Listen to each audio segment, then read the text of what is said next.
Hello dear students, welcome you all on Mohari Devi Tapadia Girls College YouTube channel. Today in this video lecture we are going to discuss about a poem and our poem name is Autumn, which is published in 1730 by the famous 18th century poet James Thomson. इससे पहले हमने James Thomson की एक poem पढ़ी winter.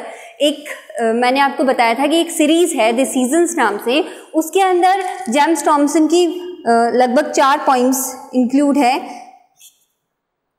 तो हमने जो इससे पहले की जो पोइम है विंटर, जो कि एक ब्लैंक वर्स थी, वो हमने अच्छे से कवर कर ली।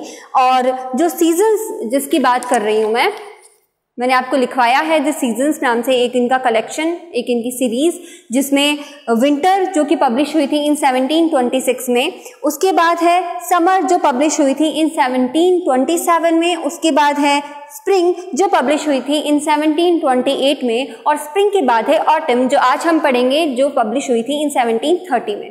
जेम्स टॉमसन जो है उनका लाइफ स्पैन है 1700 से 1748 तक। ओके, ये फेमस 18th सेंचुरी पोएट है।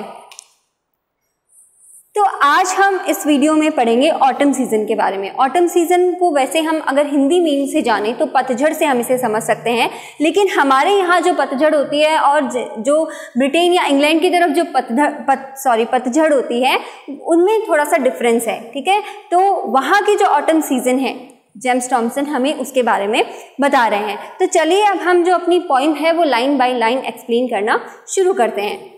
The western sun withdraws the shortened day and humid evening gliding over the sky। Point की 2 लाइन्स मैंने पढ़ी है, जिसमें वेस्टर्न सन की बात कर रहे हैं पोइट। वेस्टर्न सन से यहाँ तात्पर्य क्या है, वेस्टर्न सन से यहाँ पे क्या मीन है पोइम का। वेस्टर्न सन से हमें पोइट बताना चाह रहे हैं कि वेस्टर्न सन मीन्स दिन क्या हो रहे हैं, छोटे हो रहे हैं, और रातें जो है वो क्या हो रही है, बड़ी हो रही है। तो दिन छोटे और रातें बड़ी कब होती है, जब सर्दियाँ आती है। ठीक है, तो वहाँ पे ऑटम जो सीजन है वो सर्दी का मौसम है, जिसमें दिन छोटे हो रहे हैं और रातें बड़ी हो रही है। लिखा है ना यहाँ पे शॉर्टन डे, यानी कि दिन को छोटा कर रहे हैं ये वेस्टर्न सन वाले day.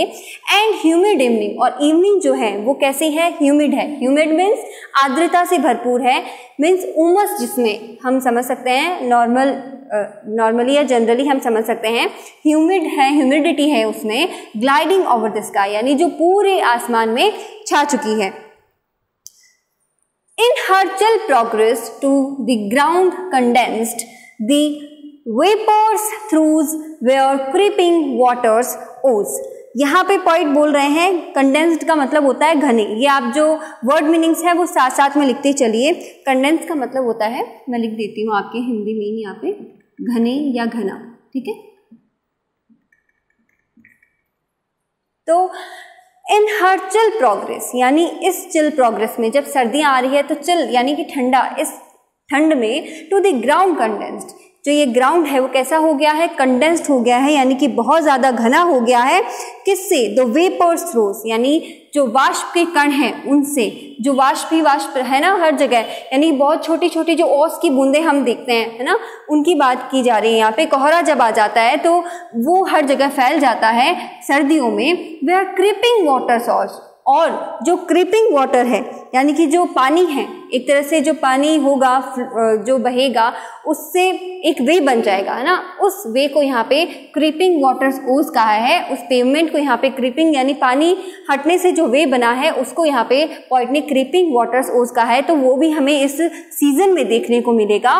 Where marshes stagnate and where rivers wind, where marshes stagnate and where rivers wind cluster the rolling fogs and swim along.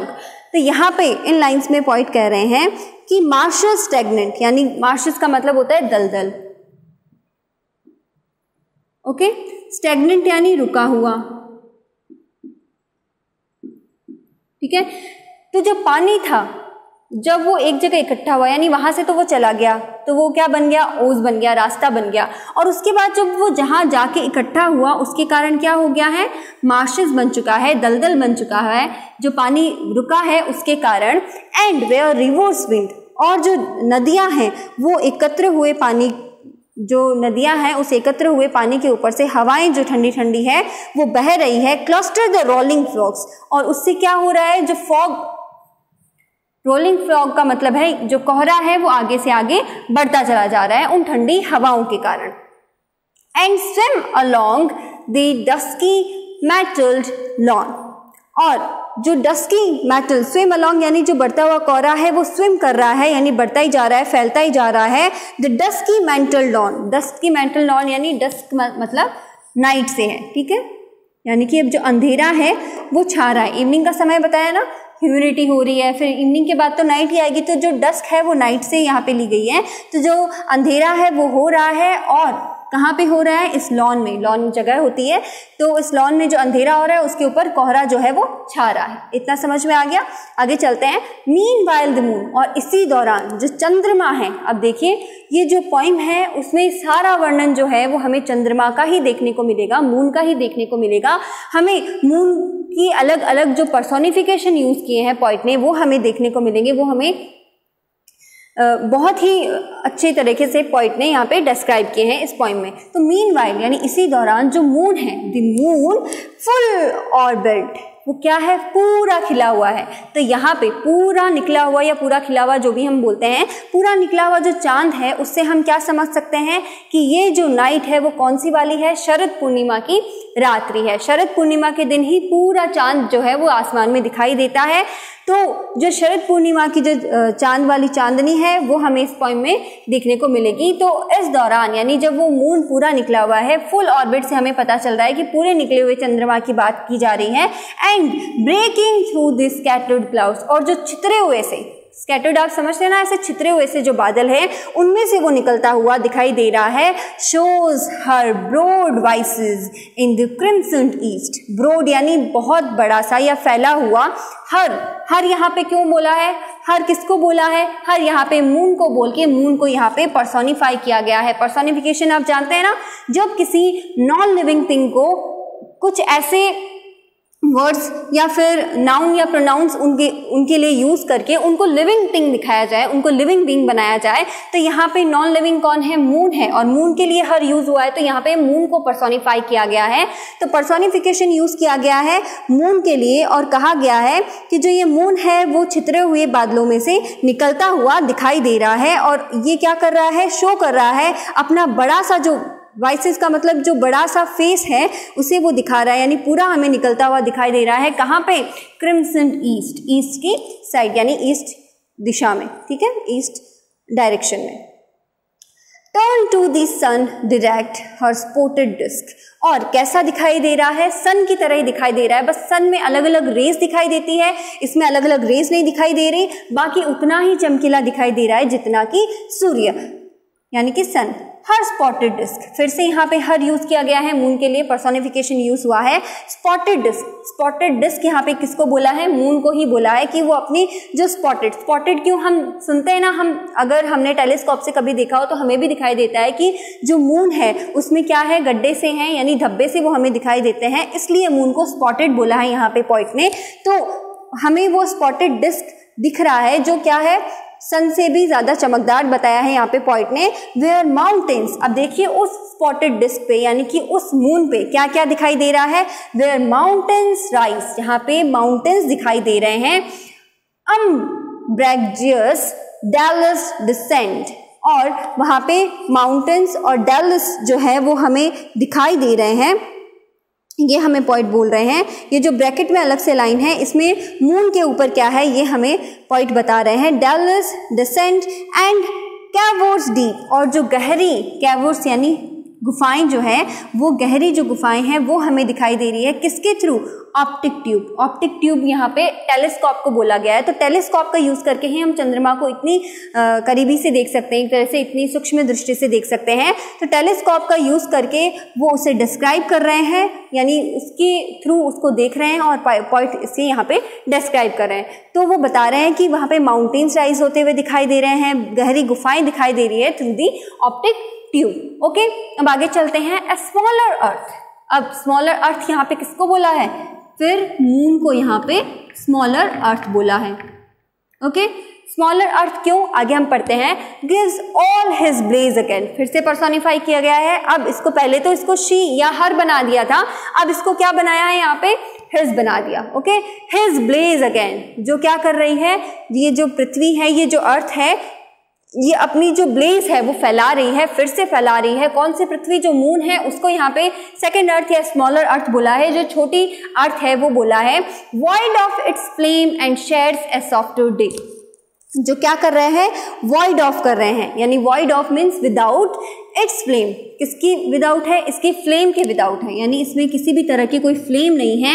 And shades A softer day, और ये क्या कर रहा है, शेड कर रहा है किसको, इस सॉफ्टर डे को। शेड यानी मून जब ऊपर होगा तो उसे यहाँ पे पॉइंट ने शेड बताया है कि ये किसी एरिया को या फिर किसी डे को क्या कर रहा है, शेड कर रहा है, क्योंकि वो क्या है, आसमान में निकला हुआ है, नीचे पॉइंट है जो इसे ऑब्जर्व कर रहा है और यह हमें पोइट्री बता रहा है। Now through the passing clouds, अब देखिए पासिंग क्लाउड्स के थ्रू हमें पॉइंट इसकी सुंदरता का वर्णन कर रहे हैं। Now through the passing clouds, यानी जो गुजरते हुए, पास होते हुए जो बादल है, यानी उन बादलों में से क्या बता रहे हैं, she seems to stop, वो कैसे दिखाई दे रही है, झांकती हुई दिखाई दे रही है। किसे बोल रहे हैं, झांकती हुई, फिर से शी, मून। ओके, तो मून जो है वो झांकता हुआ या झांकती हुई दिखाई दे रही है। सीम्स टू स्टॉप, किनके अंदर से झांक रही है, जो बादल है, पासिंग जो क्लाउड्स है। हम देखते हैं ना, हम यहाँ पे इमेजिन कर सकते हैं कि पूरा चंद्रमा और जो बादल है वो चंद्रमा के ऊपर से जा रहे हैं, तो हमें ऐसे लग रहा है कि चंद्रमा जो है उन बादलों में से निकल रहा है। तो ये वाला सीन अगर हम इमेजिन कर सकते हैं तो हमें पोइम अच्छे से समझ में आ जाएगी कि हम चंद्रमा को सोच सकते हैं कि चंद्रमा किस तरह से यहाँ पे दर्शाने का प्रयास किया जा रहा है। Now up the pure Carolean ride sublime, wide the pale deluge, floats and streaming mild। अब यहाँ पे पॉइंट हमें बोल रहे हैं, पॉइंट टॉमसन हमें बोल रहे हैं, now up the pure Carolean, यानी कि अब जो प्योर ये कैरोलियन है ये क्या कर रहा है, राइड सब्लाइम कर रहा है, ठीक है ना। इस गहरे, कैरोलियन का मतलब होता है गहरा नीला, है ना, ये भी आप लिख लीजिए। जो ये गहरा नीला आसमान है, रात्रि में गहरा नीला ही रहता है ना आसमान, तो इस गहरे नीले आसमान में वो क्या कर रहा है, राइड कर रहा है, या वो क्या कर रही है, राइड कर रही है। कौन, मून की बात की जा रही है। इस गहरे नीले आसमान में मून जो है वो राइड कर रहा है, फ्लोट कर रहा है, यानी कि गोते खा रहा है। फिर wide the pale dealers floats, और इसी दौरान जब ये डीलज का मतलब होता है जल प्रलय, ये भी आप लिख लीजिए वर्ड मीनिंग्स में। इन वर्ड मीनिंग्स को अलग से लिख लीजिएगा क्योंकि थोड़े से टफ हैं, हम डेली यूज़ में इनको नहीं सुन पाते हैं, तो हमें ये थोड़े से टफ लगेंगे, लेकिन एक दो बार पढ़ने से, प्रयास से हमें ये आसानी से याद भी हो जाएंगे। फ्लॉट्स एंड स्ट्रीमिंग माइल्ड, तो ये क्या कर रहा है, इस जल प्रलय में भी क्या कर रहा है, स्ट्रीम कर रहा है। Over the skied mountain to the shadowy vale, और शैडोई वेल यानी कि जो एक गहरी घाटियां है ना नीचे, चंद्रमा के नीचे, यानी अपनी धरती पर जो गहरी घाटियां हैं इसके ऊपर से ये गुजर रहा है। While the rocks and floods reflect the quivering gleam, और इसी दौरान जो रॉक्स और जो फ्लड्स है ना वो रिफ्लेक्ट कर रही है। कैसे रिफ्लेक्ट कर रही है, क्विवरिंग ग्लीम के जैसे वो रिफ्लेक्ट कर रही है। The whole air witness with a boundless tide, और जो सारी ये हवा है वो क्या है, एक तरह से विटनेस है बाउंडलेस टाइड की। बाउंडलेस टाइड है ज्वार भाटा जो है ना, यानी कि जो जब चंद्रमा अपनी सतह पर या शरद ऋतु में होता है तो जो ज्वार भाटा उठता है उसकी बात कर रहे हैं पॉइंट, कि जो बाउंडलेस टाइड्स है वो भी उस चंद्रमा को छूने का प्रयास कर रही है। Of silver radiance trembling round the world, जो क्या है, सिल्वर रेडियंस बताया है यहाँ पे पॉइंट ने, सिल्वर रेडियंस बताया है मून लाइट को। तो जो ये मून लाइट है ना, ऑफ सिल्वर रेडियंस, यानी कि जो मून लाइट है, ये भी आप लिख लीजिए, जो मून लाइट है ट्रैम्बलिंग राउंड द वर्ल्ड, वो पूरे संसार पे छाई हुई है। ओके, तो यहाँ पे हमने ऑटम जो पोइम है उसे अच्छे से कंप्लीट कर लिया है, उसका लाइन बाय लाइन एक्सप्लेनेशन किया है। होप आपको पोइम अच्छे से समझ में आ जाए। मैंने पूरी कोशिश की है कि मैं एकदम इजी से इजी लैंग्वेज में आपको ये समझाऊं। अब हम मिलते हैं नेक्स्ट वीडियो में नेक्स्ट पोइम के साथ, तब तक के लिए bye bye, take care and very very thank you.